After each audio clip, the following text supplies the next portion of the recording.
अब हम करेंगे क्वेश्चन नंबर 32। इस क्वेश्चन में हमें बोला motor boat whose speed is 18 kilometre per hour in still water. एक मोटर बोट है जिसकी स्पीड कितनी है बच्चा? 18 kilometre per hour in still water. ये स्टिल वाटर क्या होता है? यानी कि जो वाटर रुका हुआ है, जिसमें कोई फ्लो नहीं है, मोशन नहीं है, रुका हुआ पानी, तो उसे हम स्टिल वाटर कहते हैं। तो स्टिल वाटर में बोट की स्पीड कितनी दी है? 18 किलोमीटर पर आवर।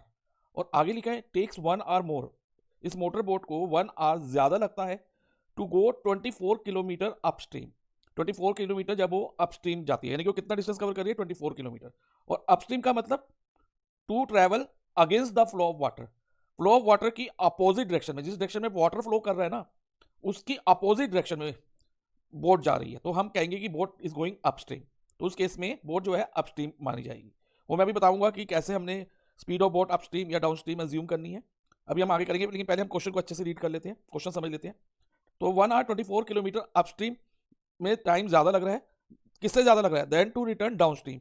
जब वो वापस आती है, एक मान लो बोट ए टू बी तक का डिस्टेंस कवर कर रही है। ए टू बी तो जा रही है अपस्ट्रीम में, यानी कि against the flow of water, flow of water के अपोजिट डायरेक्शन में। लेकिन जब रिटर्न कर रही है और डाउनस्ट्रीम में कर रही है, यानी कि with the flow of water, flow of water के साथ, तो सेम स्पॉट पे आ रही है। लेकिन जब जाते वक्त उसे 1 आवर ज़्यादा लग रहा है as compare to return journey. उसकी रिटर्न जर्नी में उसे 1 आवर कम लग रहा है टू द सेम स्पॉट, यानी कि वो सेम स्पॉट पे वापस आ जाती है। और हमें फाइंड क्या करना है? Find the speed of the stream. Speed of the stream means जो मूविंग वाटर है उसकी स्पीड। अब ऑब्वियसली बच्चा बोट जब ट्रैवल करेगी, किस पे ट्रैवल करेगी? वाटर में ही ना। अब वाटर हमेशा स्टिल नहीं होता, जैसे कि इधर लिखा था 18 किलोमीटर, तो speed of boat in still water दी थी, लेकिन वाटर हमेशा स्टिल नहीं होता, वाटर मूव करता है। अब मान लो वाटर मूव कर रहा है from direction right to left, right से लेफ्ट की तरफ मूव कर रहा है, जैसे मैंने इस एरो से शो किया। ये direction of flow of water है, वाटर इस डायरेक्शन में फ्लो कर रहा है। लेकिन बोट कहाँ से जा रही है बच्चा? ए टू बी, यानी कि लेफ्ट टू राइट जा रही है, और against the flow of water, flow of water के अपोजिट डायरेक्शन में जा रही है। तो इसे हम कहते हैं बोट इज ट्रेवलिंग अपस्ट्रीम। ये अपस्ट्रीम का केस होता है। अब इधर बोट की स्पीड कितनी है?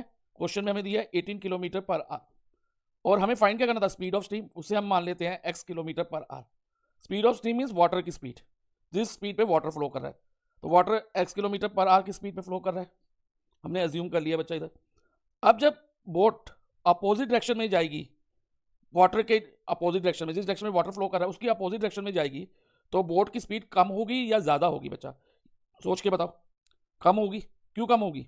क्योंकि जो वाटर है ना, बोट को फोर्स लगा रहा है, कुछ फोर्स लगाएगा तो मूविंग ऑब्जेक्ट की जो स्पीड है ना, अगर फोर्स अपोजिट डायरेक्शन से लग रहा है, जिस डायरेक्शन में ऑब्जेक्ट मूव कर रहा है अपोजिट डायरेक्शन में लग रहा है, जैसे बोट कहाँ जा रही है? लेफ्ट टू राइट, लेकिन वाटर फोर्स लगा रहा है राइट टू लेफ्ट बोट के ऊपर, तो इसकी स्पीड रिड्यूस हो जाएगी, कम हो जाएगी।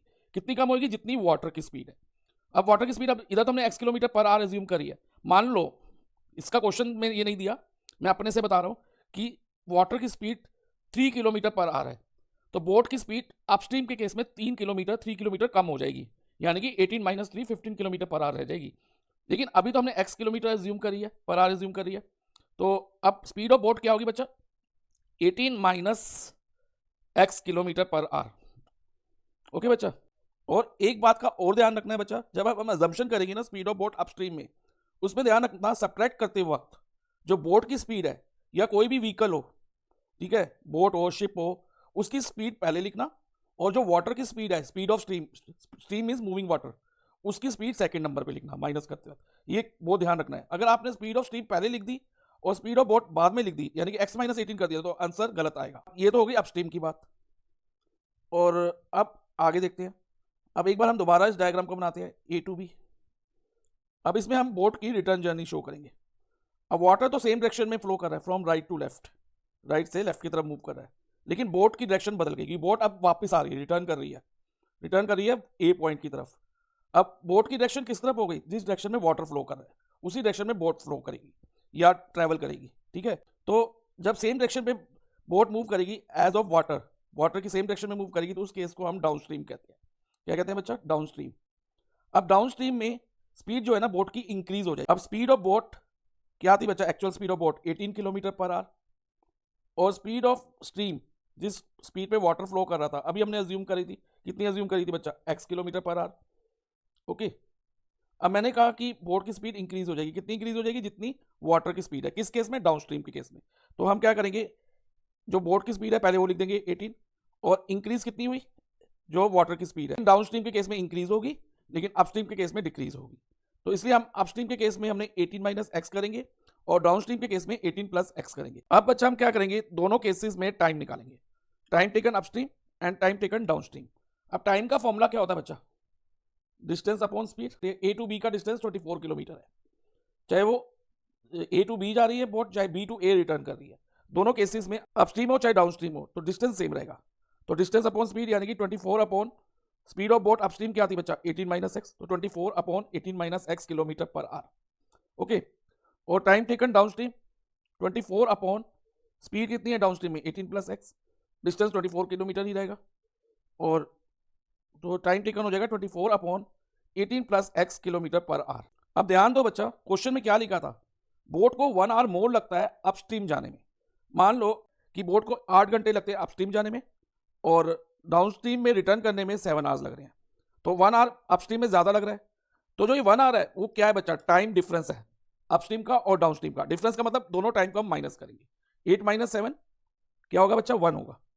तो इस केस में हम दोनों टाइम को सब्ट्रैक्ट करेंगे, और जो ज्यादा वाला टाइम है वो पहले लिखेंगे। मोर टाइम किस में हो रहा है बच्चा? देखो 1 hour more to go 24 kilometre upstream. तो अपस्ट्रीम में टाइम मोर है, ठीक है, मोर टाइम, लेकिन डाउनस्ट्रीम में टाइम लेस है। तो सब्ट्रैक्ट करते वक्त मोर टाइम पहले लिखा जाता है। तो हमारी इक्वेशन बनेगी 24 अपॉन 18 माइनस एक्स, माइनस इसलिए क्योंकि हम टाइम डिफरेंस निकाल रहे हैं अपस्ट्रीम और डाउनस्ट्रीम का, और लेस टाइम बाद में लिखेंगे। 24 upon 18 plus x is equal to time difference कितना है क्वेश्चन में? 1 आवर। इधर 1 दिया है, हो सकता है एग्जाम में 2 3 कुछ भी दे सकते हैं। तो अभी तो 1 दिया तो इसलिए हम 1 आवर ही लिखेंगे। फाइन बेटा। अब इस हम इक्वेशन को क्वाड्रेटिक इक्वेशन में रिड्यूस करेंगे। अब क्वाड्रेटिक में रिड्यूस करने के लिए सबसे पहले देखो बच्चा, इन दोनों एक्सप्रेशन में क्या कॉमन है? 24 कॉमन है, तो टेक 24 कॉमन। तो ब्रैकेट में रहेगा 1 upon 18 minus x minus 1 upon 18 plus x is equal to 1। Fine. अब देखो बच्चा, अब ये जो 24 है यहां पर मल्टीप्लाई हो रहा है, तो ये RHS में जाके डिवाइजर में चला जाएगा, तो 1 अपॉन 24 हो जाएगा। और LHS में हमारे पास ब्रैकेट में 1 upon 18 minus x minus 1 upon 18 plus x है। तो इसको सॉल्व करने के लिए हम डिनोमिनेटर का एलसीएम लेंगे। तो पहले हम लिखेंगे 18 minus x into 18 plus x. Fine. अब एलसीएम को बच्चा फर्स्ट वाली फ्रैक्शन को, देखो ये वाली फ्रैक्शन से डिवाइड करें तो 18 माइनस एक्स और 18 माइनस एक्स कट जाता है, क्या बचता है? 18 प्लस एक्स। और न्यूमरेटर से जो डिवाइड करके आंसर आया उसको न्यूमरेटर से मल्टीप्लाई कराते हैं, तो 1 इंटू 18 प्लस एक्स हो जाएगा। और 1 into any number is same number, तो यहाँ पर 18 प्लस एक्स आ जाएगा। इसको हम अभी ब्रैकेट में रखेंगे माइनस, अब अगेन 18 माइनस एक्स और 18 इंटू 18 प्लस एक्स, हमारा जो एलसीएम है उसको इस बार 18 प्लस एक्स से डिवाइड करेंगे।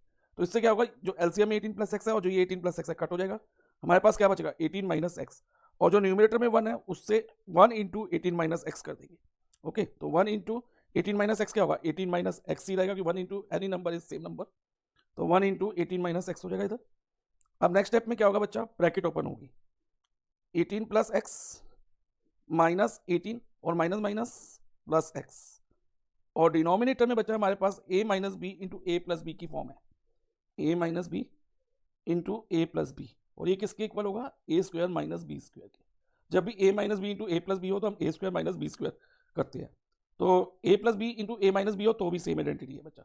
तो अभी ए स्क्वायर माइनस बी स्क्वायर करें इधर, तो 18 स्क्वायर माइनस एक्स स्क्वायर हो जाएगा इज इक्वल टू 1 अपॉन 24। अब प्लस 18 माइनस 18 कट हो गया बच्चा हमारा। अब आगे इसको सॉल्व करें तो x plus x 2x upon में 18 का स्क्वायर 18 इंटू 18 करेंगे तो we will get 324 minus x square, okay, is equal to 1 upon 24। Next step cross multiply होगा बच्चा, इसमें 324 माइनस एक्स स्क्वायर को 1 से मल्टीप्लाई करो तो हमारे पास आएगा 324 minus x square is equal to 2x को 24 से, तो 2x इंटू 24 48x। अब नेक्स्ट स्टेप, इसको हमने क्वाड्रेटिक की जनरल फॉर्म में लेना है, तो क्वाड्रेटिक की जनरल फॉर्म में एक्स स्क्वायर पहले आता है बच्चा, तो पहले हम लिखेंगे माइनस एक्स स्क्वायर और प्लस 48x, LHS में आके माइनस 48x हो जाएगा, और ऑलरेडी LHS में हमारे पास प्लस 324 है, तो इधर प्लस 324 एज इट इज आ जाएगा, और RHS में क्या रह गया? 0। ओके, अब नेक्स्ट है, ध्यान रखना बच्चा, क्योंकि एक्स स्क्वायर के आगे नेगेटिव नंबर हो ना, नेगेटिव साइन हो, तो उसको हम -1 से डिवाइड कर ले तो हमारे लिए थोड़ा ईजी हो जाएगा सॉल्व करना इक्वेशन को। तो हम इधर ईच टर्म को -1 से डिवाइड करेंगे, ईच टर्म ऑफ इक्वेशन को।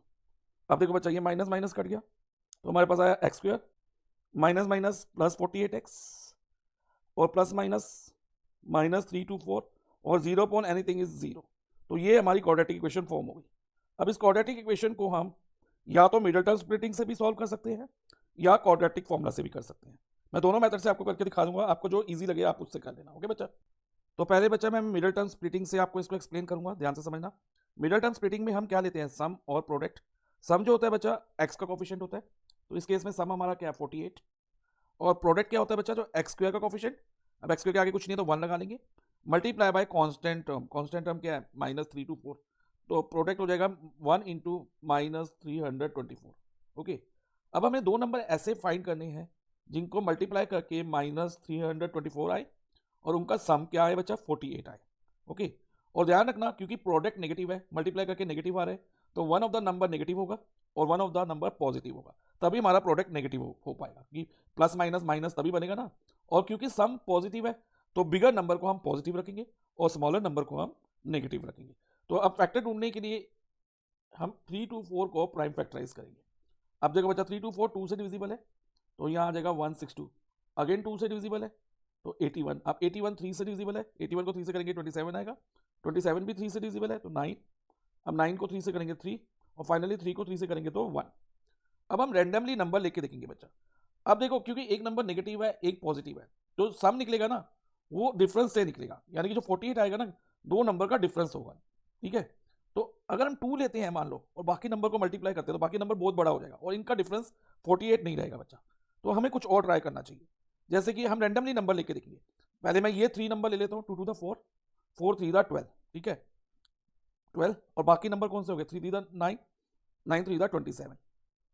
अब क्योंकि बच्चा प्रोडक्ट नेगेटिव है तो one of the number negative होगा, अदर नंबर पॉजिटिव, क्योंकि सम पॉजिटिव है तो बड़ा वाला पॉजिटिव और स्मॉलर नेगेटिव। तो प्रोडक्ट तो बच्चा 100% -12 इंटू 27 का 324 आएगा, -324 आएगा। लेकिन क्या सम 48 बन पा रहा है, लेट्स सी। -12 प्लस 27 नहीं बन पाएगा, +15 आएगा, तो ये ऑप्शन हम छोड़ देंगे।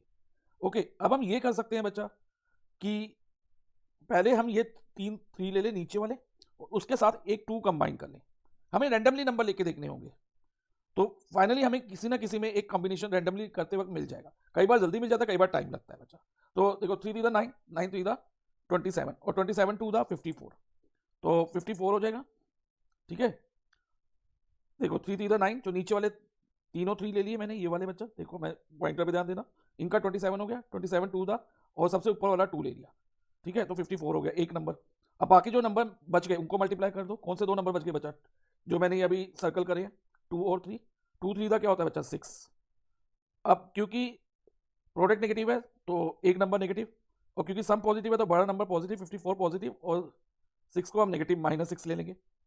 तो बच्चा अब चेक करो क्या सम बन पा रहा है। प्रोडक्ट तो निश्चित रहो बच्चा बनेगा अगर आपने प्राइम फैक्टराइजेशन सही करी है तो अब अगर हम सम लेते हैं बच्चा तो 54 प्लस -6 करके देखेंगे। अब 54 - 6 कितना आ रहा है 48, तो यस हमें सम मिल रहा है इससे। तो हमारे मिडिल टर्म के दो नंबर क्या रहेंगे मिडिल टर्म स्प्लिटिंग के, 54 और -6। तो अब हम मिडिल टर्म स्प्लिटिंग कर लेते हैं बच्चा। देखो x square plus 54x minus 6x minus 324 is equal to 0। तो मिडिल टर्म स्प्लिट हो गई। अब क्योंकि 54x माइनस 6x 48x ही होता है ना, तो हमने मिडिल टर्म स्प्लिटिंग कर ली और प्रोडक्ट 54 इंटू -6 का -324 होगा। ओके फाइन बच्चा। अब देखो फर्स्ट 2 टर्म में क्या कॉमन है, x कॉमन है दोनों में, यस सर x कॉमन है, तो x कॉमन ले लो। नंबर में कुछ कॉमन नहीं है तो ब्रैकेट में रहेगा एक्स स्क्वायर में से अगर x कॉमन लेते तो x बचता है, और 54x में से x कॉमन लेंगे तो 54 रहेगा। फाइन। अब लास्ट 2 टर्म में 6 कॉमन होगा। कैसे पता चल रहा है 6 कॉमन है, देखो इधर हमने जब प्रोडक्ट लिया था 54 इंटू -6, 54 इंटू 6 324 होता है, तो 324 में से अगर हम 6 कॉमन ले लेंगे ना तो ब्रैकेट में 54 बचेगा। तो हम -6 कॉमन ले रहे हैं तो ब्रैकेट में रहेगा x, और क्योंकि बच्चा ब्रैकेट के बाद माइनस का साइन है तो अंदर का साइन चेंज हो जाएगा। तो ये ध्यान रखना जब भी ब्रैकेट क्लोज करें या ओपन करें तो ब्रैकेट के बाद अगर नेगेटिव साइन है तो अंदर के साइन हम चेंज कर देंगे, तो ये माइनस का प्लस हो जाएगा, प्लस 54। क्योंकि 6 इंटू 54 324 होता है, इज इक्वल टू 0। फाइन। अब देखो बच्चा, इस टर्म में और इस टर्म में आपको एक जैसा क्या दिख रहा है, यानी कॉमन क्या है, x प्लस 54। तो टेक x प्लस 54 कॉमन, और ब्रैकेट में क्या बचता है बच्चा, x minus 6 is equal to 0। अब एक बार करो x plus 54 is equal to 0, और दूसरे में बच्चा हमें दूसरी बारी में x minus 6 is equal to 0 करना है। अब x is equal to plus 54 0 के साथ जाके 0 माइनस 54 होगा, और ये माइनस 54 हो जाएगा, and x is equal to minus 6 0 के साथ जाके प्लस 6 हो जाएगा, और 0 प्लस 6 क्या होता है 6। अब हम x की नेगेटिव वैल्यू को निगलेक्ट करेंगे, क्यों, क्योंकि स्पीड ऑफ स्ट्रीम जो वाटर की स्पीड है कभी नेगेटिव नहीं होगी, वो पॉजिटिव होती है। तो x को हम क्या लेंगे, 6 लेंगे। सो फाइनली हमारा आंसर हो जाएगा speed of stream is 6 kilometre per hour. अब अच्छा, प्राइम फैक्टराइजेशन से हमने करा, लेकिन कई बार प्राइम फैक्टराइजेशन में फैक्टर ढूंढते वक्त थोड़ा टाइम लग सकता है, तो क्योंकि वर्ड प्रॉब्लम में कोई मेथड मेंशन नहीं होता, तो हम इसमें क्वाड्रेटिक फॉर्मूला भी यूज कर सकते हैं।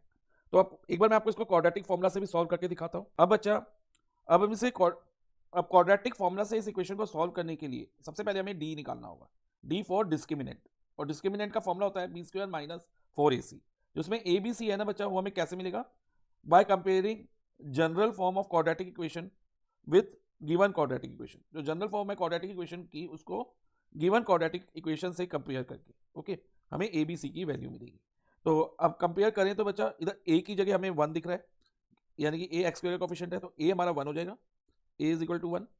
और बी क्या होगा, एक्स का कोफिशिएंट विच इज 48, और सी क्या होगा, माइनस 324, यानी कि कांस्टेंट टर्म। आप कंपेयर करके देख सकते हो बच्चा। अब डी निकालें तो D is equal to B square minus 4ac होता है, तो बी की जगह 48 का स्क्वायर माइनस 4ac, ए की जगह 1 और सी की जगह माइनस 324। फाइन। अब 48 का अगर स्क्वायर करते हैं ना बच्चा, 48 मल्टीप्लाई 48, तो हमें मिलता है 2304 माइनस माइनस, अब देखो बच्चा ये प्लस हो जाएगा, और 4 इंटू 324 इज 1296। ओके, अब इन दोनों को प्लस करते हैं तो हमारे पास 3600 आता है। तो डी कितना आ गया, 3600। अब नेक्स्ट हमें एक्स की वैल्यू निकालनी है बच्चा, तो उसके लिए हमें एक फॉर्मूला और है हमारे पास, x is equal to minus b plus minus under root d upon 2a। अब ए बी सी तो हमें पता है, तो बी की जगह 48 आएगा, तो यहाँ पर माइनस 48 हो जाएगा, plus minus under root D, D कितना है 3600 अपॉन में 2a यानी कि 2 इंटू 1। ओके बच्चा, अब माइनस 48 को अब ऐसे ही लिखेंगे अभी, प्लस माइनस, अब 3600 का स्क्वायर रूट क्या होगा बच्चा, स्क्वायर रूट निकालते वक्त अगर लास्ट में जितने भी जीरो हो ना, तो उनके आधे जीरो हम ले सकते हैं। तो जैसे अभी तो 2 जीरो, तो एक जीरो हम स्क्वायर रूट के बाहर ले सकते हैं, तो 3600 में से एक जीरो बाहर आ जाएगा, और फिर हम जो नंबर बच जाएगा ना उसका स्क्वायर रूट देखेंगे। अब 36 का स्क्वायर रूट क्या होता है 6, तो इधर 6 लिख देंगे। फाइन। और 2 मल्टीप्लाई 1 इज 2। अब हमारे x की दो वैल्यू मिलेंगी हमें, एक तो मिलेगी x is equal to minus 48 plus 60 upon 2, क्योंकि प्लस माइनस है ना बीच में, और दूसरी वैल्यू x की होगी minus 48 minus 60 upon 2। Fine. On solving, अब minus plus minus 60 minus 48 is 12, तो यहाँ 12 अपॉन 2 आ जाएगा, और इधर minus minus plus 48 plus 60 is 108, और साइन ग्रेटर का which is minus upon 2, minus 108 upon 2। अब 12 और 2 को कट करेंगे तो 6 आएगा, क्योंकि 12 डिवाइड बाई 2 इज 6, और माइनस 54। सो एक्स की वैल्यू हो गई हमारी 6 और माइनस 54। अगेन मैंने भी आपको बताया कि नेगेटिव वैल्यू हम निगलेक्ट करेंगे। क्यों निगलेक्ट करेंगे, बिकॉज स्पीड ऑफ स्ट्रीम कभी नेगेटिव नहीं होगी। तो फाइनली स्पीड ऑफ स्ट्रीम हमारी 6 किलोमीटर पर आ जाएगी। तो बच्चा, चाहे आप क्वाड्रेटिक फॉर्मूला से करो, चाहे आप इसको मिडल टर्म स्प्लिटिंग से करो, आंसर सेम आएगा। तो इधर हम स्टेटमेंट लिख देंगे, speed of stream is equal to 6 kilometre per hour. Hope आपको ये क्वेश्चन समझ आया होगा।